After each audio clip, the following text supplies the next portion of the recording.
gentlemen, Nick here, and welcome to my review of Doctor Who Season 23 story. Well, technically the entire season is one big story. Trial of a Time Lord. The Trial of a Time Lord, I should say. But there's 14 episodes. It's a big 14-part story, but they're split into 4 segments, 3 4-part segments. That's going to be 1 to 4, episodes 1 to 4, 5 to 8, and 9 to 12. And then the last 2 episodes form a two-part segment.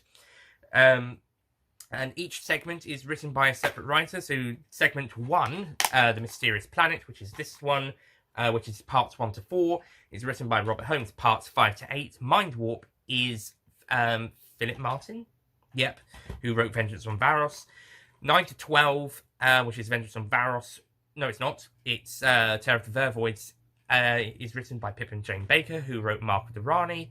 And parts 13 and 14, The Ultimate Foe. 13 was written by Robert Holmes, and he did an outline for 14. Eric Saward then did some script editing, and Pip and Jane Baker finished off the last episode.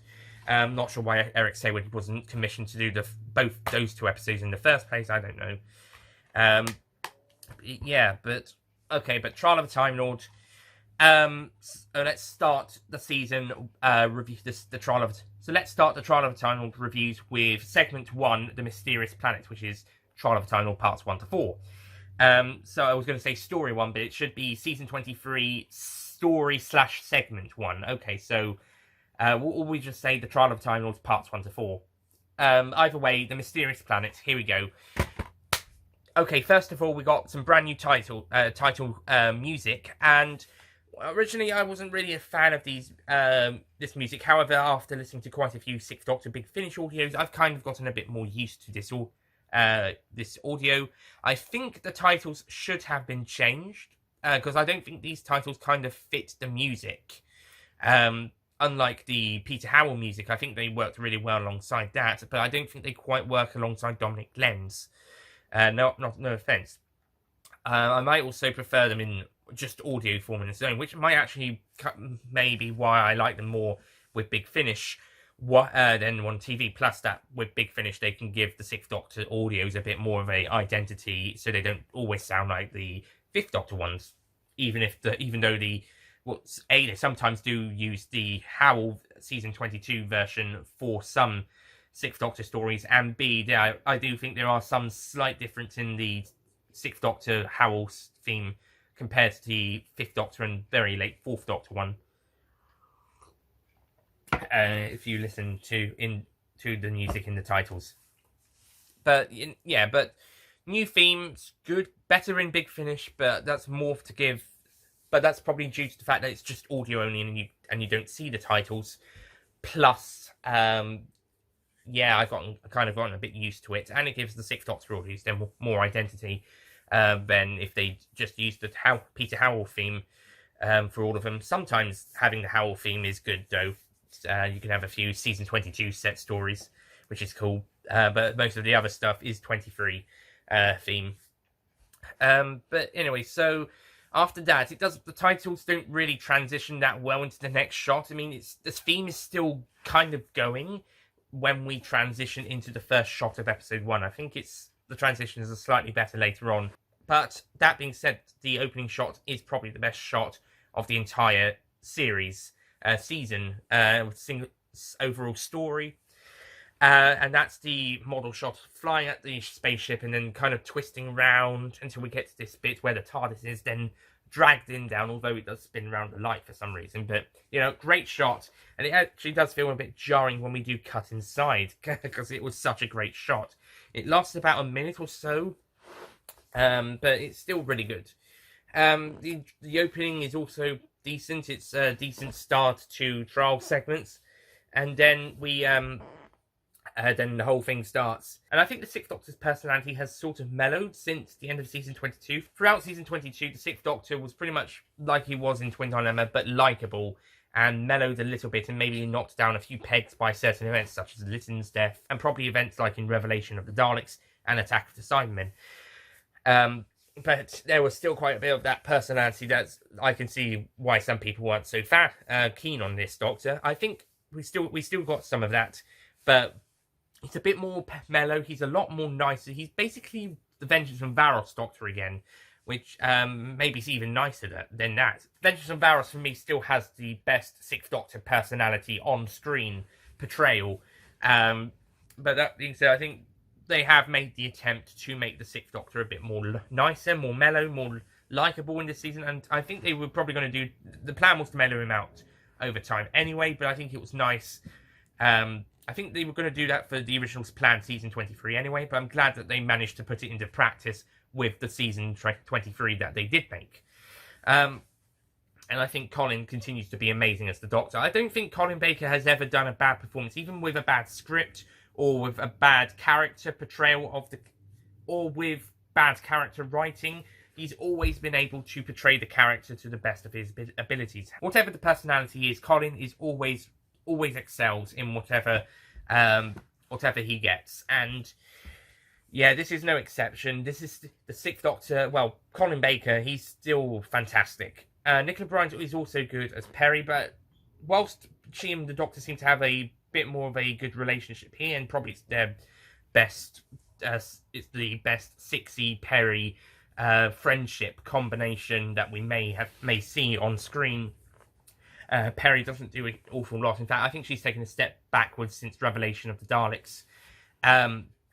But I do like how she and the Doctor are pretty good friends by this point. I mean, considering they've had their ups and downs earlier on, especially at the very start, but by the end of season 22, start of season 23, you know they're very close friends. And even to the point that she may even like this Doctor more than the Fifth Doctor, maybe. Possibly. Well, you've got to get to know someone, I suppose. And also with that, someone kind of adjusting in a way to personality. But that being said, Peri's not that great in this story, and considering this is her penultimate story as the incumbent main companion, a bit disappointing. I do think Nicola Bryant does a good job in the role, as always, but I think the character could be better written. I know she's basically the eye candy of the story for the dads and the older kids and teenagers, but at least have the bother to do something. I mean, she does get kidnapped and almost forced to choose husbands, and then runs off and joins the Doctor again, and then gets captured again, and then what happens? I guess she goes with the Doctor or something. I don't know. I don't know what they want to do with the companions in some of these stories, especially this one. I think this is the worst of the Trial of a Time Lord segments with the companions. Although I do prefer Peri over Mel, I do think they actually got Mel to do stuff in Terror of the Vervoids. I might have to retract that statement later down the line if I rewatch it and think, actually, no, they didn't. But I think they definitely do stuff with Peri in Mind Warp, and they definitely do stuff with Mel in The Ultimate Foe, and I think they do stuff with Mel in Terror of the Vervoids. With Peri in this story, however, they don't really do anything with her.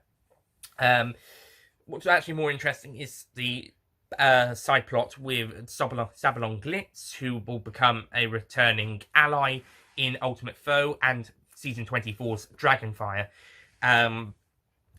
So yeah, he's actually pretty decent character. He's well, I say decent. He's decently written. He's quite a fun character in here. Him and his sidekick, who we only see in this segment of the story. They're pretty decent. They're good characters, I suppose, and the actors do good. They're not really that important to the overall story, but they're okay for what they are. And you also got this guy in the underground tunnels. He's okay. He's quite fun. I'm not really a fan of the villains though. Jaffro the robot, which is this guy here. I mean, decent design. Like the addition of the number 3, which I've just noticed. Could be the third of that particular mark of robot. His whole plan to generate black light energy to keep him alive. That makes sense, but I suppose. But I'm not sure what he's planning to do. I suppose just keep things as it is. And then you've got this queen lady thing of this tribal village who wants to make things more simpler and take over Jaffro's robot. And no, I'm not really a fan of those bits. I don't really like those. I think she's actually quite a bit of a nasty piece of work. And I don't mean that as a personality case, as in she's a nasty piece of work the Doctor has to deal with. No, I don't think she's just that good of a character, that's all. This other guy who Broken Tooth is actually a bit more he's a bit better. He gets some good moments They both have some. Both those characters have some stupid deaths at the hands of Jafro. And if you watch the continuity trailers on the DVD or the Blu-ray at time of this recording, the Blu-ray is about to come out in a few days' time. At time of this coming out, good timing by the way, it should be out. So very good timing actually. So if you could watch the Mysterious Planet trailers and continuities on the DVD or the Blu-ray, or if you can find them online, then if you see the bit where Jafro zaps the Queen and Broken Tooth, that's basically their death scenes. And they're pathetic. Jesus, I thought Revelation of the Daleks had some daft death scenes. Yeah, and the whole stoning thing at the Doctor, that was pointless. And the Doctor doesn't tell them that he wasn't seeing the water, and they don't really explain why water is so precious. I mean, yeah, they think there was some sort of wildfire up on the planet, but why is the water precious? Especially as there has been precipitation, rain. What I do like is the whole mystery of why this planet, Ravalox, has similarities to Earth. I like the mystery, and as the Doctor and Perry discover Marble Arch Tube Station on the Central Line. Again, this isn't something I brought up in a video, but it was something I was thinking about recently, is that whenever Doctor Who goes on the London Underground, they never actually have any trains. This was something I was thinking about because I saw on a tweet, reply comments down, I should make a trains videos for Universal, which I might actually end up doing, to be honest. I was thinking of a top 5 trains video for that channel, and I was thinking, and it came to me that in both The Web of Fear and Invasion of the Dinosaurs, deserted London, no trains were on the Underground. They were using the London Underground both for villains' plot and for the heroes doing something, but there was no trains running, which, to be fair, makes sense for those stories. And then we get no trains on the Underground in a reference here. So I don't think whenever Doctor Who goes to the London Underground, we ever get any trains. But this is not a problem with the story. It's just something I've noticed, and it's not really a critique. It's just something I always personally think about. I just wanted to bring it up. But yeah, what I was saying about it is that I like how they discover Marble Arch Tube Station, Central Line, and how it's very much like Earth, and then I believe they do reveal it is Earth later down the line. I don't know if it was Jafro or someone. There's also Balazar, who's this guy who lived underground I was talking about earlier. They've got some books. He was mentioned some books that they had. They had 3 books from Earth that they kept and they read. Moby Dick, The Water Babies, and a book about Canadian geese in habitats in the UK, I believe. Which was that was a very good joke, actually. Very good joke there. Out of these 3 books that survived, one of them was a natural history book or something on Canadian geese living in the UK, their UK habitats. That's funny. That's a good joke. But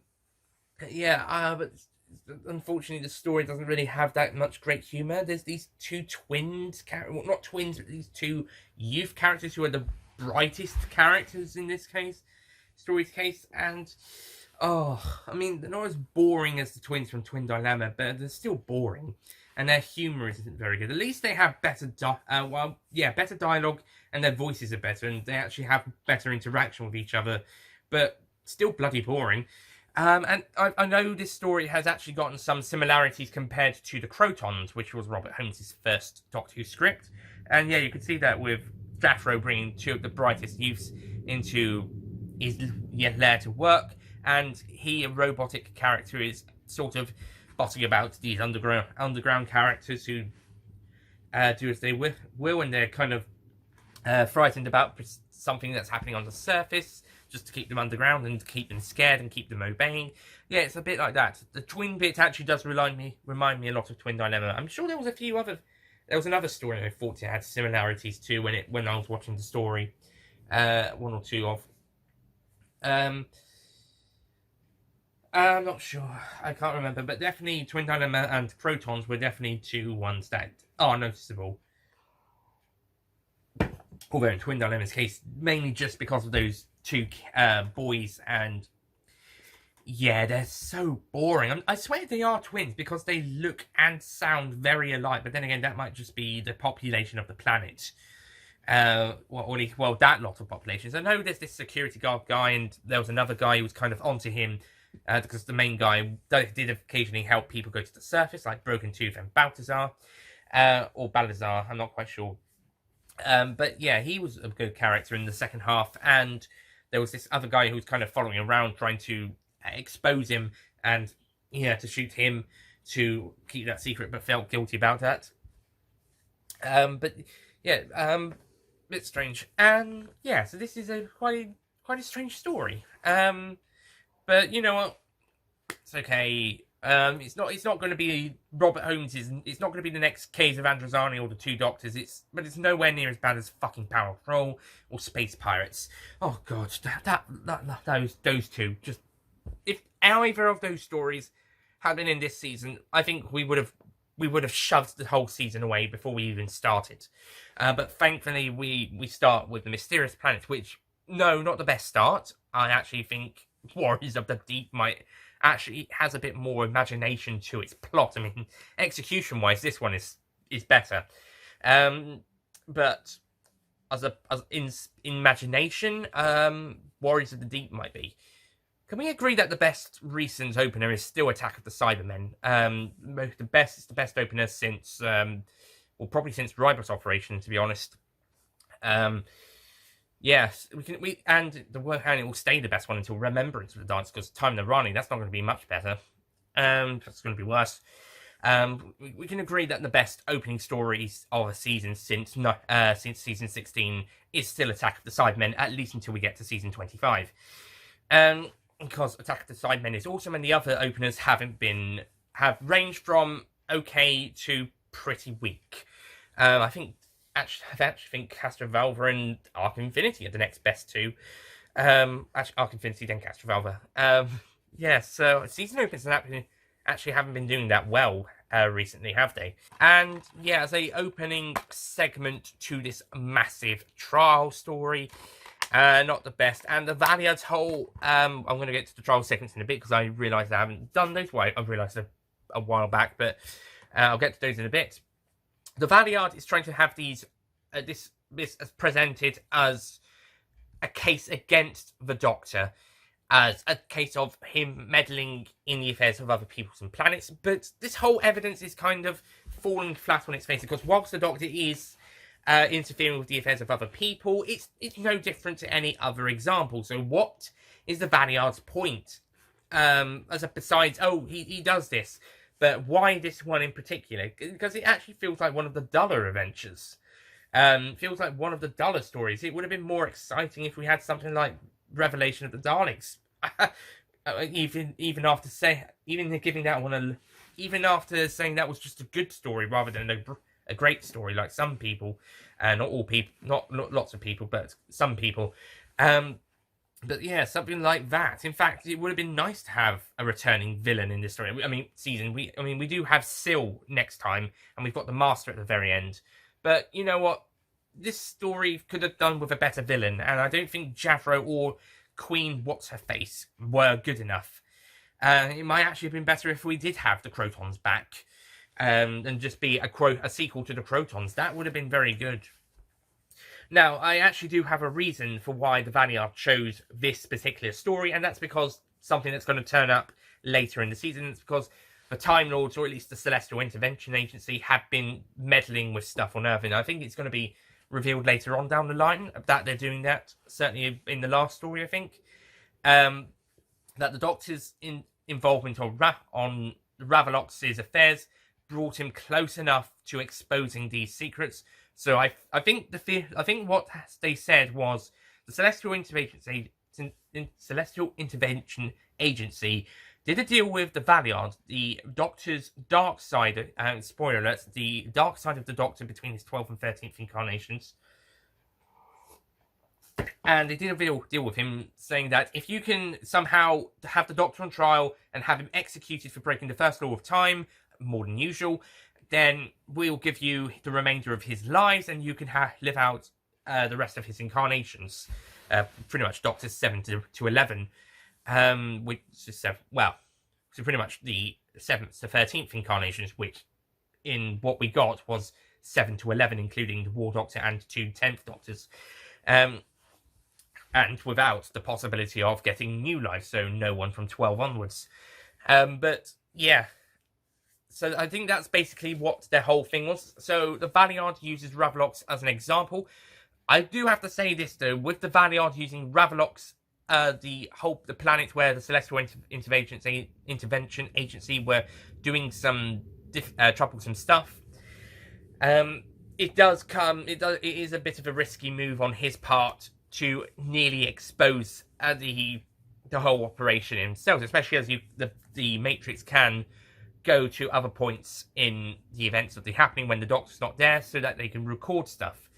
And one of these bits is when Glitz and his sidekick are talking about stuff, and they have some bits that are cut out and replaced by a alarm bleep or something. Basically, what a Time Lord sensor bleep, I suppose. More annoying than a human one, I suppose. But it's a bit more annoying than a human one, and it sort of sounds like an alarm. But let's say it's a Time Lord sensor bleep, and they've censored information, and I think those information could be what the CIA are interested in, the Time Lord CIA. And that's why the Doctor and the Inquisitor are getting annoyed at the missing uses of information.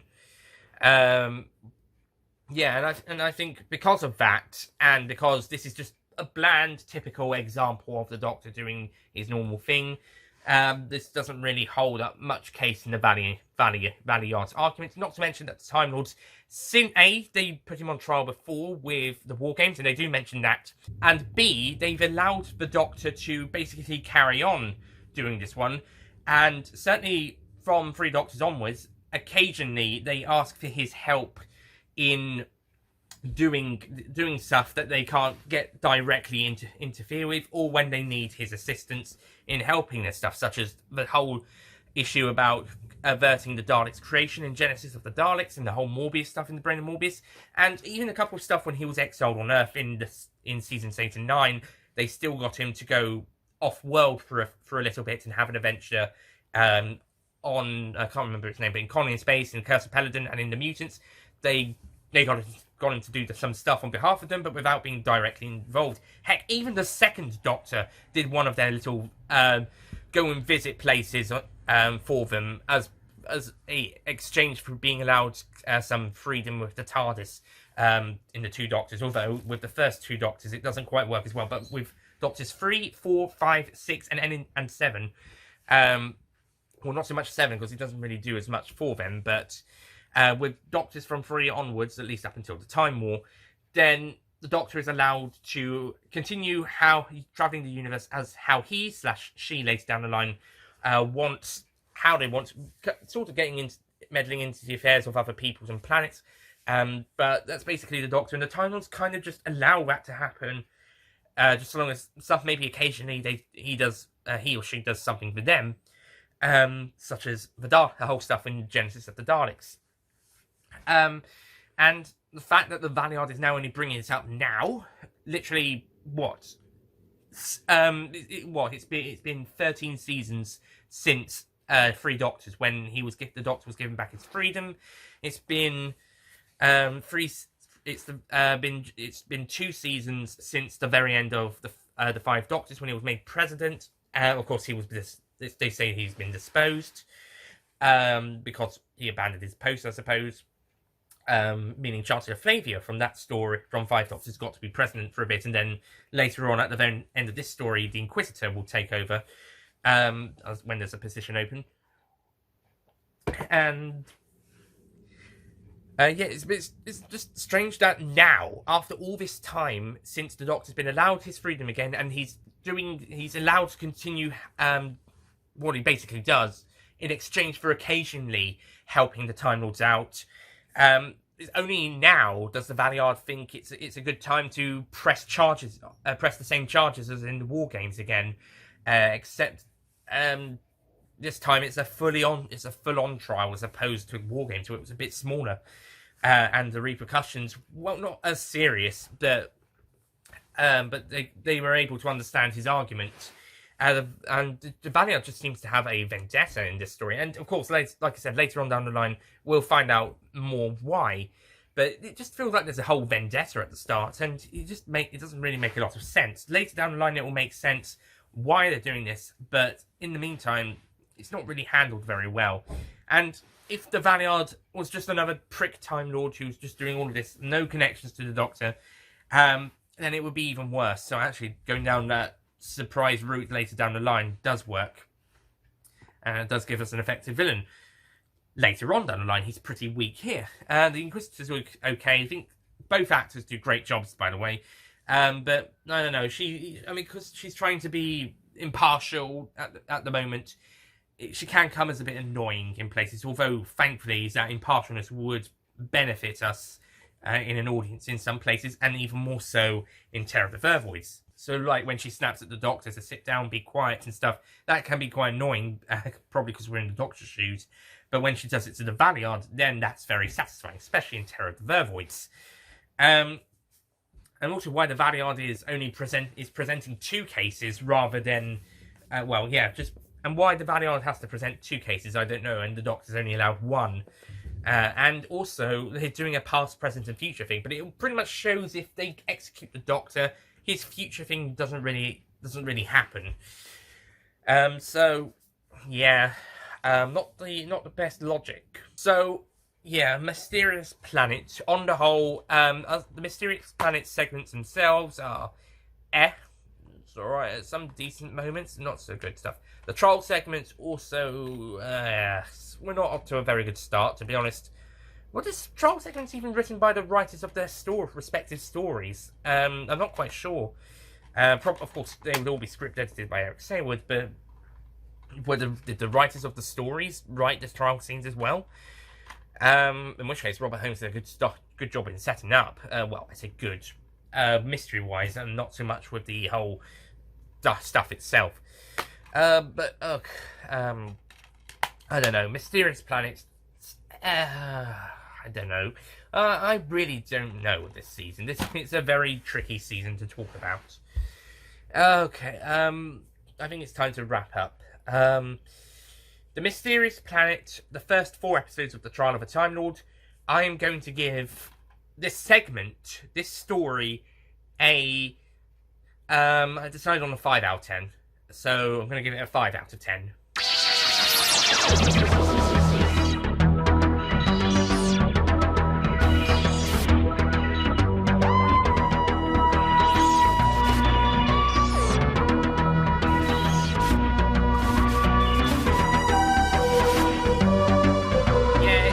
It's all right. I mean, it's not really that great either. It's okay. Yeah, it's all right. I guess. So that's it from The Mysterious Planet, the first segment of The Trial of a Time Lord. Next time we'll be taking a look at the second segment, episodes 5 to 8, Mind Warp. And this time we see the return of Syl, the supposed death of Peri, depending on what you want to think, and Christopher Ryan's first appearance in a Doctor Who story, like I said, in the 2 Doctors review, who can go on to be a Sontaran in a few episodes of the new series. And also this story guest stars Brian Blessed, which is always something to be up.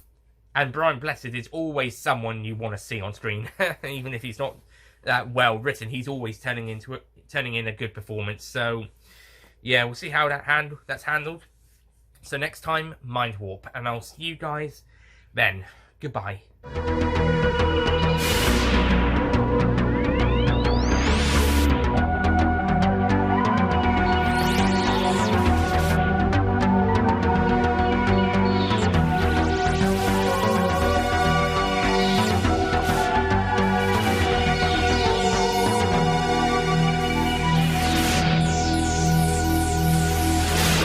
Don't forget to click below to subscribe to the official Nicholas Payne Retro YouTube channel.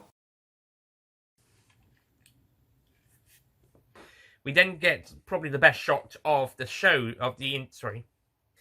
And I have to say, I think the 6th Doctor's performance, felt that story, it was kind of going up and down between whether it was like whether it was more like, and the events of probably events like in Revenant. Vengeance on Varos is still my favourite Sixth Doctor performance. Personality, I should say, my favourite Sixth Doctor personality, and whatever that personality, whatever the personality of the whatever his personality is in that particular story. I mean, she gets kidnapped, and fuck off. And I don't mean that's what they've, and I don't mean that as a character trait. I mean that is just the character. She's just, and they didn't really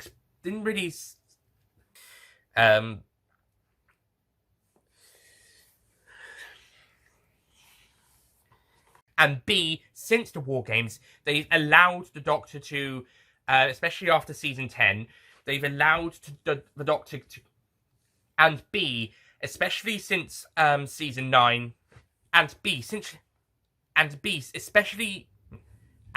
especially since